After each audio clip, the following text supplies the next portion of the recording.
Lord help us. We got another woke student. Y'all know about this woke culture. Y'all know what's going on in the school systems. Y'all know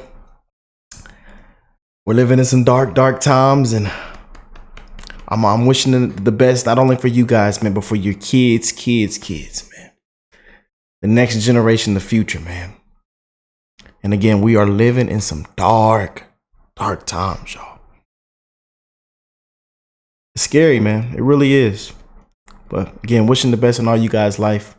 And I hope everybody is blessed, well, and healthy, and that nothing but the best is going on in all you beautiful people's life.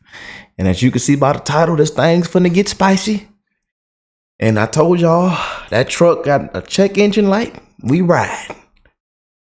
The AC is off. Because guess what? The AC don't work in the truck. I didn't get it fixed. I just rolled the windows down. Oh, man. Let's go and jump straight in. Y'all drop a like, subscribe to the channel if you're new here. And again, I love y'all, man. Y'all spread the love. God is love, you guys. And I am wishing not only the best for you, but as well as your kids. Your kids, the grandkids. It's very powerful right there, man, what I just said. The youth. The next generations, man. Y'all know what's going on in these schools, man. We've been covering it for quite a while. The woke culture. From the school boards to what's going on in the classrooms to what's being taught. Again, I gotta watch my words on here, but you know, just keeping it real, man. So let's go and jump straight in, y'all. This is gonna be good. Oh boy.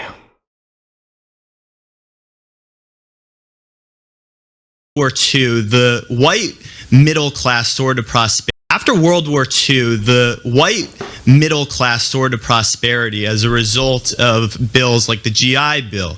And African Americans who were coming home from war didn't get those benefits simply because they were African American. The U.S. Department of Veteran Affairs denied African Americans access to those benefits simply because of their race. And you are correct in saying that no one today dealt with that particular issue. With that being said, however, there was wealth amassed as a result of those programs that still exists today. And when I think of your example about an individual who works as a janitor and sees people dining in a beautiful cafe walking home from work, I want to ask you, do you think any of that indignation, given certain circumstances, might actually be justified simply because there have been systematic blocks in people's way throughout American history, not ending with slavery, not ending with the Jim Crow laws, not ending, some would say even today, we still have housing discrimination, all of which is to say,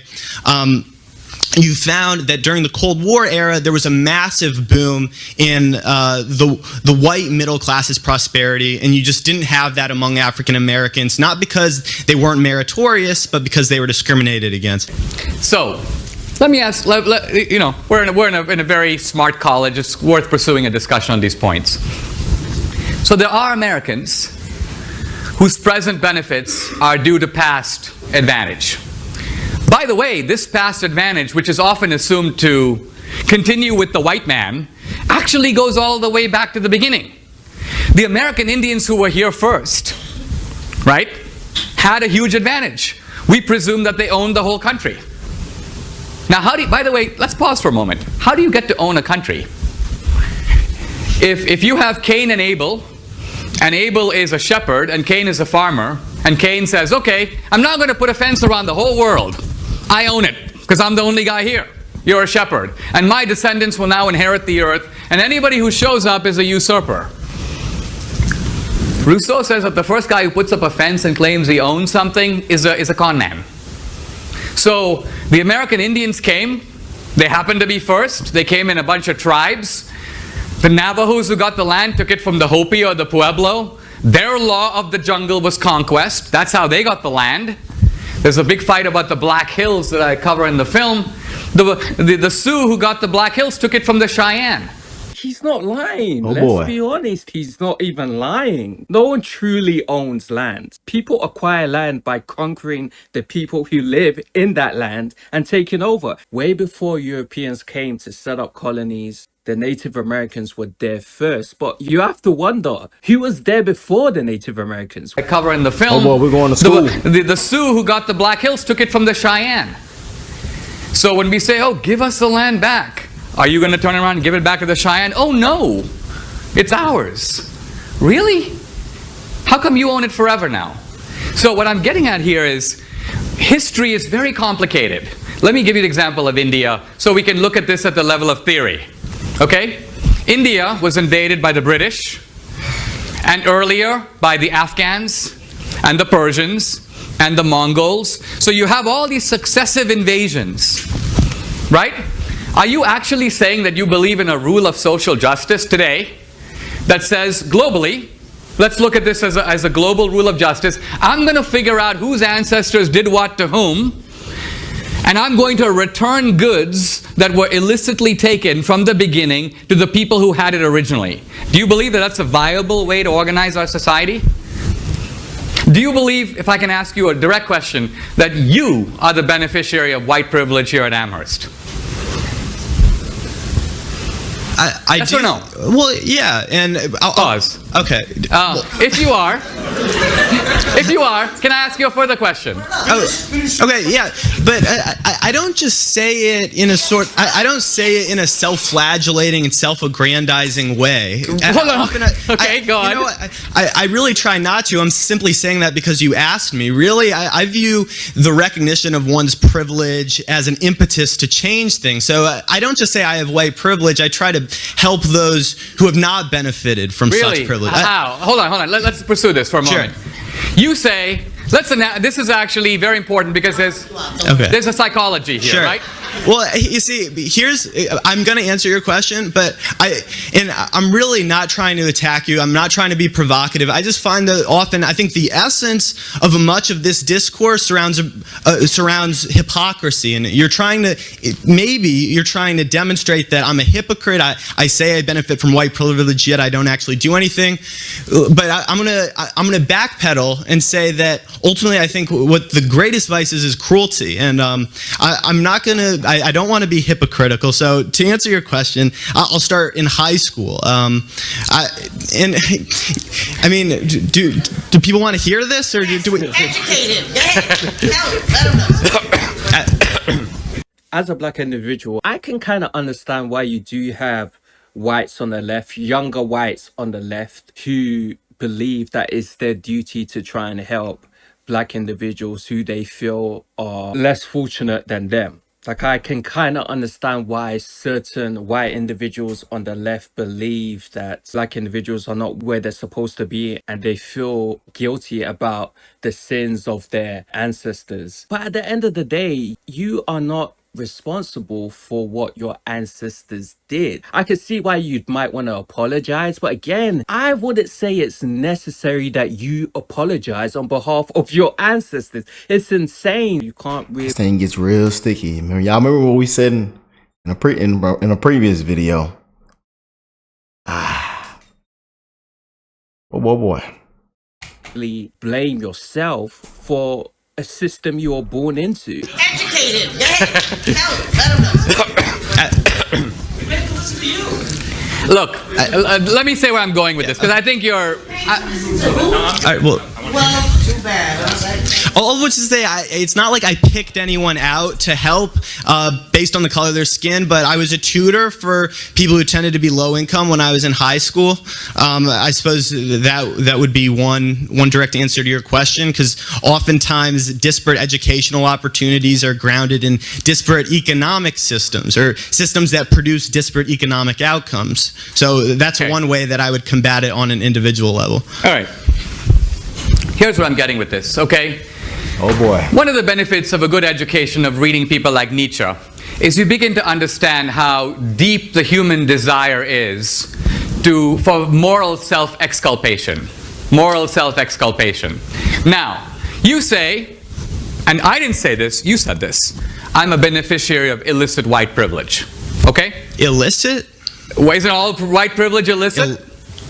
Is it deserved? Well, in this, in this current system, there is legality. Illicit means immoral. Okay. Then, immoral white privilege. Yeah. Okay. So then if I were to say to you, there are surely many deserving minorities who would like to come to Amherst but have the inherited disadvantage of American history. Therefore, since you are an acknowledged beneficiary of illicit privilege, would you be willing to step aside voluntarily, putting your own moral mouth where your self-proclaimed virtue is, and give your seat, not my seat. I realize you may be super generous with other people's advantages and favor affirmative action, so other white kids who apply to Amherst are turned away to open spaces for minorities. But I'm not talking about you acting out your virtue on them. I'm talking about you acting out your virtue on you. Oh boy. He's speaking a lot of facts. Oh, a lot of boy. individuals on the left, they're happy to espouse all of these viewpoints and they want to see a change in the world. They want the world to be a better place, but they're not willing to let go of their positions. They're not willing to let go of their benefits in order for a black individual to enrich their lives, if you know what I mean. It brings to mind the saying, you can talk the talk, but can you actually walk the walk? You're saying you want to change the lives of black people, but are you willing to sacrifice your university place for a less fortunate black individual? You acting out your virtue on them. I'm talking about you acting out your virtue on you. Are you willing to give up your illicit seat that you don't deserve here at Amherst to make room for a disadvantaged minority? Yes or no? Okay, well, let me start here. I don't know how you got on the topic of affirmative action. By following the logic of your... No, I never said specifically that I think that race-based affirmative action is the best way to rectify the systems of injustice. Why don't you practice it by stepping out? And why don't you go to the registrar tomorrow and tell them you want to withdraw from Amherst? Are you listening to what he just said to you? Get on, man. Yeah. I'm listening. Think about it. Go ahead. Okay, well, look, I'm only continuing to engage because you continue to engage with me, and I do want to hear other people's questions. But in response to that, again, what you're trying to demonstrate is that everyone's hypocritical. As someone once said, that we're all dirty up to our arms, right? We're not all perfect. None of us is perfectly morally consistent. Now, I've said absolutely nothing about affirmative action. The fact is that I believe everyone in this room is hypocritical to some degree, but that doesn't mean that we shouldn't strive for a more just and equitable system entirely. There have been points in my life in which I have given up some of the privileges with which I have been endowed simply because I realized that it wasn't the right thing to do. At the same time, I think everyone needs to survive, and the way to deal with that is with a social safety net that enables everyone to thrive. I'll leave you there. Yes. Well,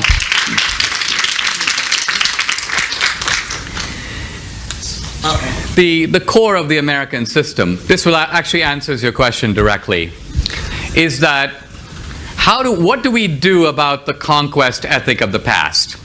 And here there are two options. There are two options. One option is we establish equal rights under the law. That was the solution of the civil rights movement, that we have had race-based discrimination, we've had racial hierarchy. Let's stop. Let's treat people according to the color of according to the content of their character. Equal rights under the law.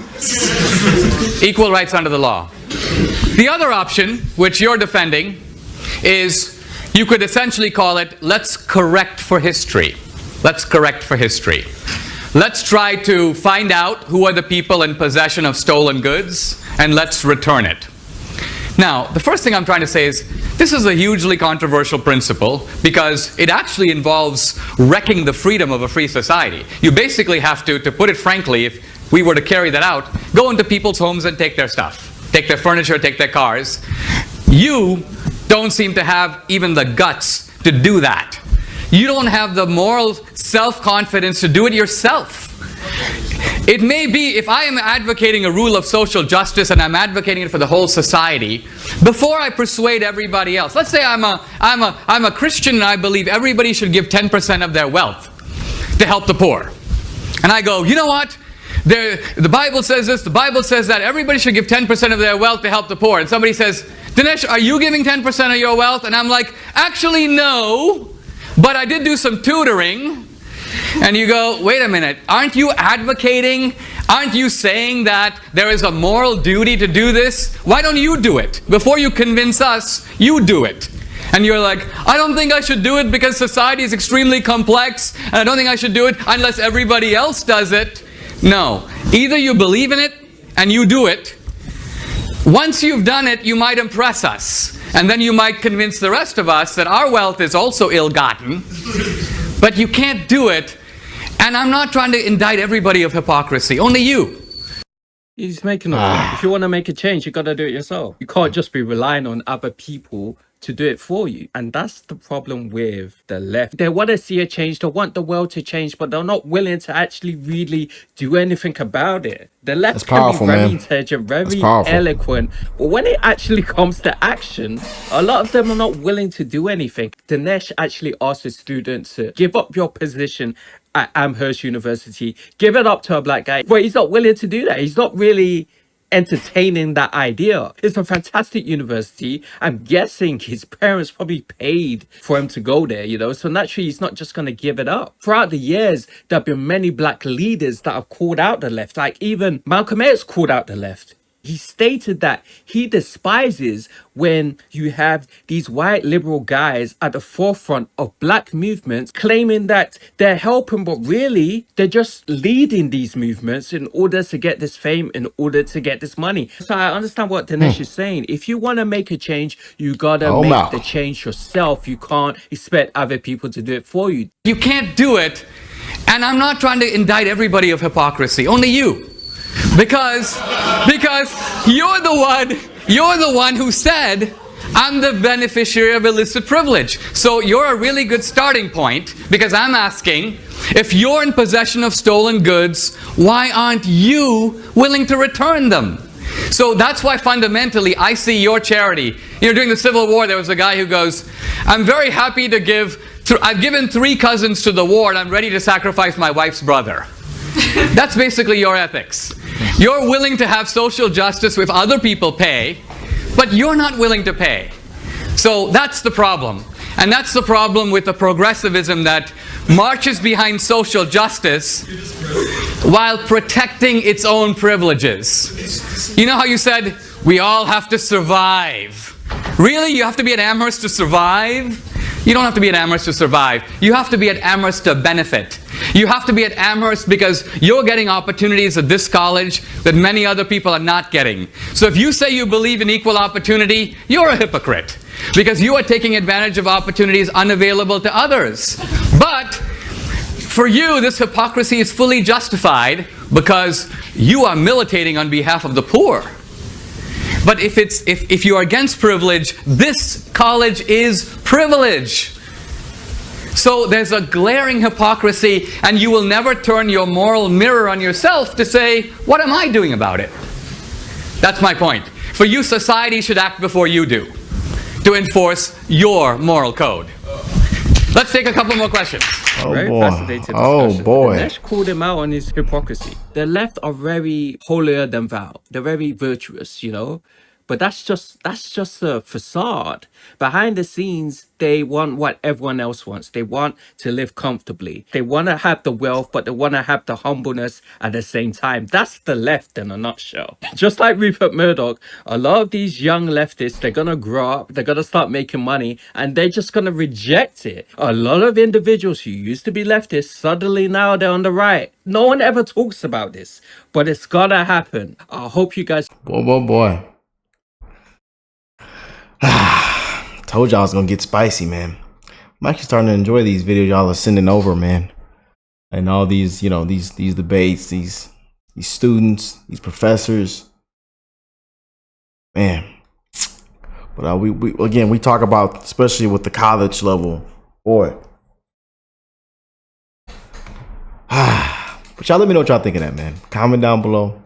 Just know I'm wishing the best in all you guys' life, and most importantly as well, your kids, man. Next generations, the youth. It's very, very important, you guys. And like I said, we're living in some dark times, man. So y'all see what's going on. People are even scared to send their kids to school, public school, to even have kids. You know, to send their kids to school. People are terrified. People are terrified, man. But I love you guys. God bless all you and your families. I love y'all, man. Y'all spread that love, and I will catch y'all in the next one. Peace and love, family.